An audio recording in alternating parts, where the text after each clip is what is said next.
La cohésion sociale, c'est créé pour un Mali uni dans sa diversité culturelle. On va essayer de transformer Gargando en Dubaï, parce que Dubaï c'était un désert où il n'y avait rien. Mais grâce au travail de ses ressortissants, Dubaï est devenu une des puissances mondiales.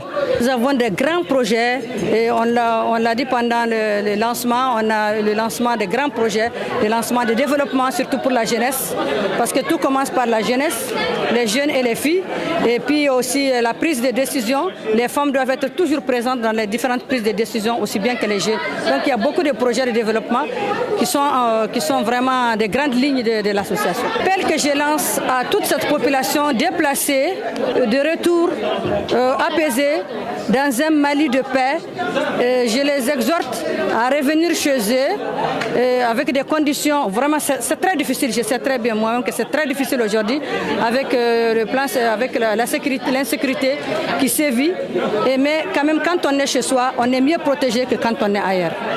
Par exemple, si je suis chez moi, je peux me cacher sous mon arbre, je vais manger ce que, mais quand je suis dans un camp de réfugiés, je ne sais pas ce qu'il y a devant moi, est-ce que je vais même trouver à manger, est-ce que je vais trouver où dormir, qui va me connaître, mais chez moi, même les arbres me connaissent, même le soleil me connaît, mes dunes de sable me connaissent, donc je peux trouver toujours quelque chose. Le cercle de Gargando est un nouveau cercle qui est avec plusieurs arrondissements, comme on l'appelle une préfecture et des sous-préfectures.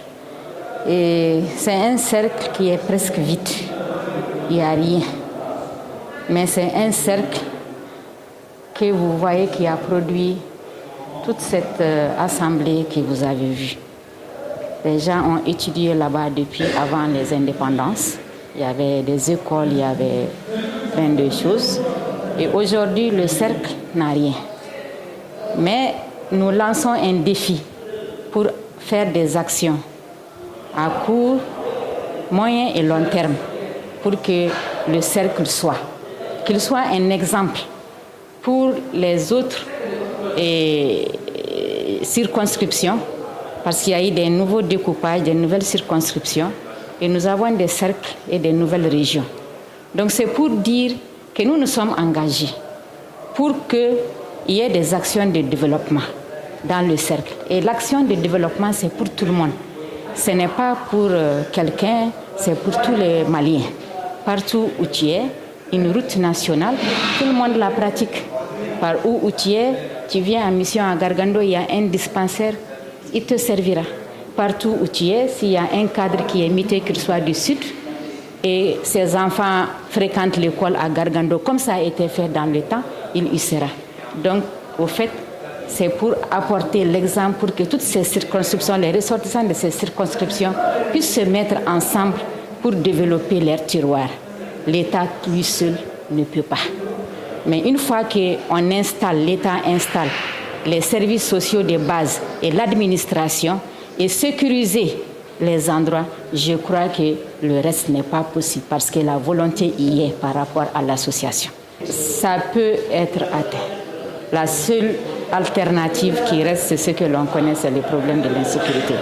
Et l'insécurité aussi, j'en appelle à tout le monde pour vraiment mettre balle à terre et laisser les gens se développer. Parce que les gens, d'autres sont déplacés, d'autres sont des réfugiés, tous crient, ils veulent revenir dans leur tiroir. Ils veulent rester chez eux. On n'est bien nulle part que chez soi. Et il faut qu'ils reviennent. Et là, toute personne qui puisse vraiment s'attaquer à un édifice pour le développement et qui est là pour les populations, ça veut dire que cette personne vraiment est un ennemi de la paix, un ennemi de la nation, un ennemi de son peuple et un ennemi même de ses frères et sœurs.